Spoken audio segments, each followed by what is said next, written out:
You're listening to episode 256 of the Super League Pod, served with extra lashings of sauerkraut as we have an international guest host on board for the hot takes and the put-downs. Find out how many points a win should be worth in McDermott Bizarro land, and where Gary Heverington might find a more sympathetic public. Was Danny Brough better than Joey Johns? Was Kevin Sinfield a halfback? What month is Mark's calendar on? All questions we answer. So, lash dick fest Charlen. Es ist SLP Zeit.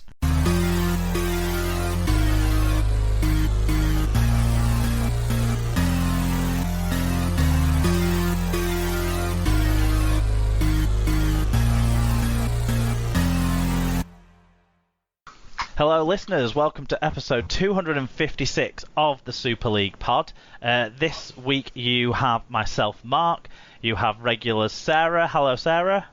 Hello. Regular from the other side of the Hull Divide, Tim. Hello Tim. Hello. And special guest this week, as we're sort of doing during these lockdown episodes, it's Karsten, the Swiss Cowboy. Welcome to the show, Karsten. Hello and pretty.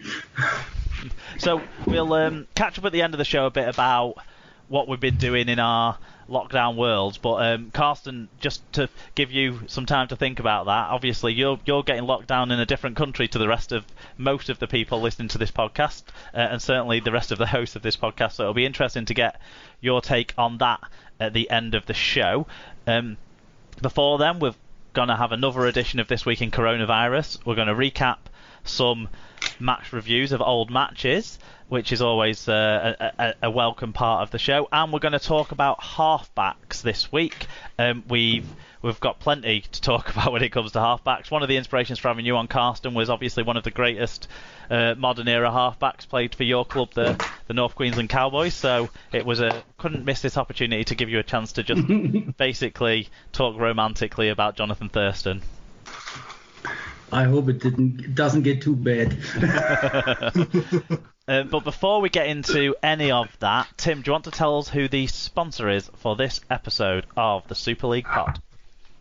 Yes, this episode is sponsored by Rob's Toy Shop, where you can find a wide range of toys, gifts, rugby league birthday cards and more at Rob's Toy Shop on eBay.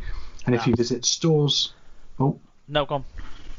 Yeah, if you visit stores.ebay.co.uk/Rob's Toy Shop, and on any orders over £5 you can earn 5% cashback, and also 1% of your order value will go into the SLP coffers just by putting SLP discount, all one word, at checkout. Yeah, Rob's Toy Shop is still fully operational until the post office shuts down or he runs out of envelopes, basically, is the situation there at Rob's Toy Shop. Lots of small dispatch businesses still able to operate, just like Sarah's bookcase, eh, Sarah?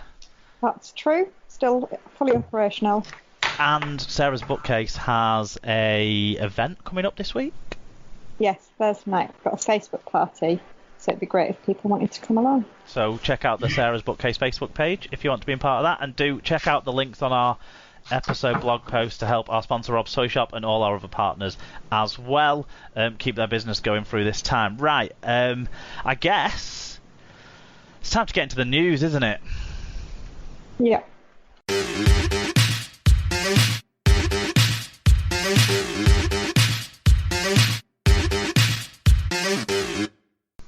So, starting with the news and back to This Week in Coronavirus. It's still going on, in case you haven't noticed. So we're going to start with the 31st of March, where Hull KR prop Mossy Masoi let people know that he was to continue his rehabilitation from a serious spinal injury at home, as the hospital where he is receiving care needs the beds for coronavirus patients. He had to leave Pinderfields Hospital, so his bed had to be reallocated to people taken ill in the pandemic. Toronto chairman Bob Hunter said some Super League clubs think there should be no relegation in 2020 because of the disruption caused by coronavirus. Funny that Toronto, the club who look like they've got a fair chance of going down, don't think there should be any relegation. And he's hastily backed up by Neil Hudgell, I'm sure. Yeah, and I think the guys over at Salford and Michael Carter and everyone else in the bottom half of the table as it stands, I guess. But Sarah, as our biggest objector to Toronto of the bunch. Do you sort of feel that there's a fairness to no relegation if the season isn't completed in its full form, given the way it is, or are you not?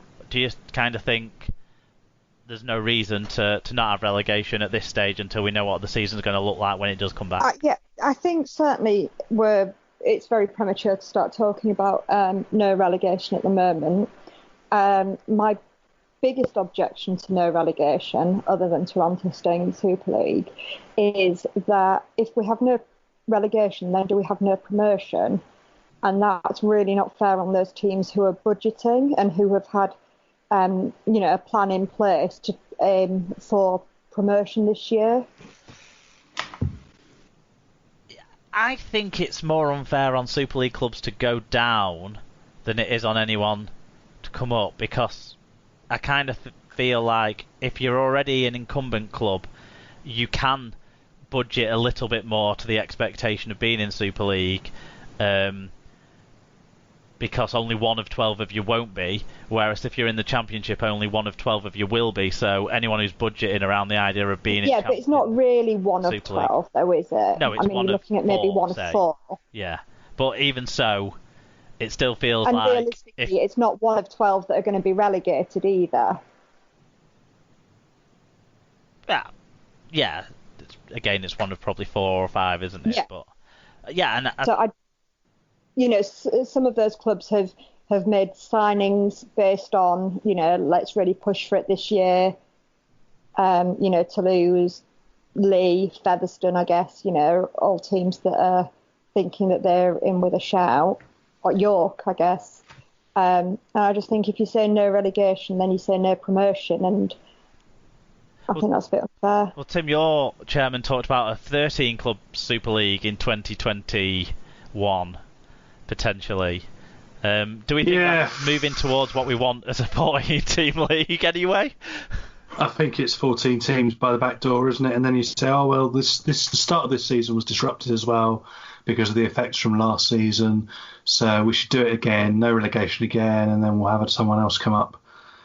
And it does, the longer all this goes on, it does sort of lead us to there is going to have to be another new structure and another new thing because of what the game's going to be left with. So the longer it goes on, the higher the probability of everything changing increases. So you just don't know at this stage. I think the problem with a 13-team league is a number of years ago there was an odd number of teams in like the old, what is now the Championship, wasn't there? There's an odd number of teams. We'll have that in League One. League One now, isn't there?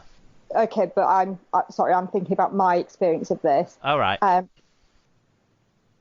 then it makes it very difficult because, again, your income, club's income depends on, when do you have your week off, and when do you have your effectively. I don't know. I think some teams can end up being at an advantage with when they end up with their week off and when they don't.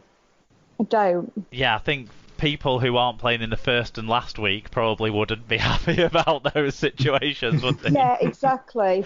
Carsten, and then also then with the Challenge Cup, with the Challenge Cup in there as well, you can have a split effect. So if you've got your bye week either side of a Challenge Cup round you've already been knocked out of, that can, you can end up having a much longer break, so that can really distort things quite quickly.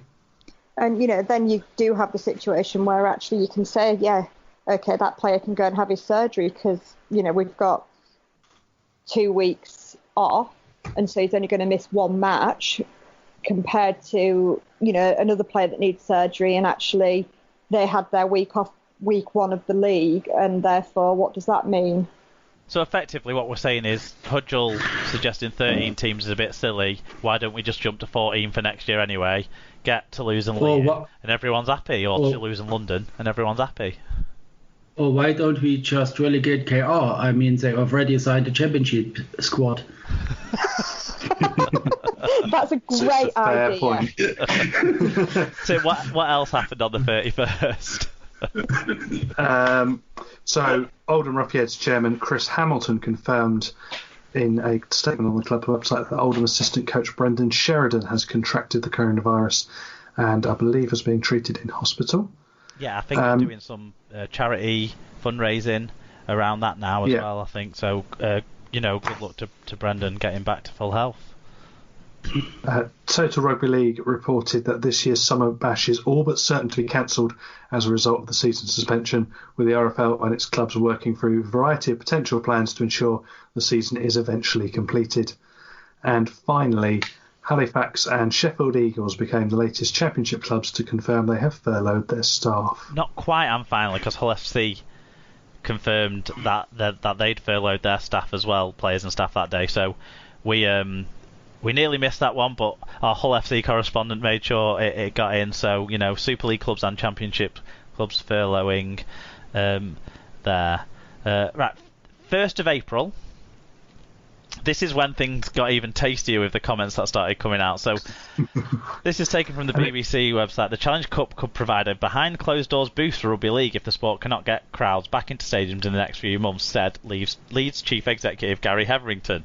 That all sounds quite sensible. But Hetherington also said he did not want to hear anyone whinging or whining about player welfare concerns about playing three times in a week, which may be necessary to get the season completed. And Lee Whitnell got in touch with an essay about this one. We're getting him on the show in a couple of weeks so that he doesn't send such long emails. No, I'm only joking. But Lee said, Gary Hetherington's comments this week, if accurately represented, are ridiculous. He needs to remember that he is running a rugby league club in the 21st century and not a Victorian mill. His players have every right to moan if they have to play 3 times a week, because that is a ludicrous pressure on the human body, should not be required to sustain in the name of entertainment. I'm sick of hearing dinosaurs talk about the number of games that are played in the 70s and 80s. My dad was allowed to crawl around in cable racks full of asbestos in the 1970s. We know better now, Gary. What is undeniable is that the games are much more intense now. The players are, by and large, bigger and hit harder. They make more tackles, cover more ground, and to achieve this they train much, much harder than their predecessors. Science tells us what is the right rest period and not some rose-tinted view of a bygone age. We know that the quality of games will be awful too. Just an aside, Hetherington admitted that the games will be shit, but still wants to play them. We know that because of the absolute bilge that is served up in the fixtures after Easter weekend. Imagine that week in, week out, all just to fulfil the fixture list. Pointless. I can't wait for rugby league to return, but when it does, we want full stadiums, big TV audiences, and highlight real moments, and that will only come at the expense of lost fixtures. If Gary can't accept that, then perhaps he needs to go somewhere his outdated opinions are more welcome. Might I suggest Iran? I think people have been suggesting that for a long time, though. Yeah. Mm-hmm. That his views are outdated. Yeah. But to be fair, most chairmen's views are like this. Everyone does have their penchant for the outdated. So who wants to dig in first on that story? Because, I mean, I'll just quickly cover the Challenge Cup thing. I suggested we played Challenge Cup behind closed doors because there's no fixtures already sold for those matches. So, sorry, no tickets already sold for those matches, and it'll be on the BBC. So I think go for that as soon as we can, if we can. But that's not the headline. And it has the added value if you don't get much crowds for before the quarterfinals anyway. Well, even so you're not even before the trophies handed out to him these days. But yeah, that makes sense. Let's lead on the Gary Hetherington comments about the Challenge. Hang on a minute, just going back to the Challenge Cup thing. It's all very well that we won't be in the stadium, but what about the players coming into close physical contact with one another? Yeah, so what I would imagine is that this wouldn't be a let's do it right now. It would be a, if the restrictions get lifted steadily where people can start working in non-essential jobs, things like that, then we could have a progression towards where we want to be. Yeah. That's my take from it, but I get what you're saying. You've got to be careful still. Do we have any idea as to which round they'd be planning on starting it from? Because surely that's another. Well, I guess the round that we missed this weekend. But I don't know what you do about Catalans. But other than that, everyone can play, can't they? If we got to a point where that was okay. Yeah, no, I was just thinking because, if we end up missing several rounds, then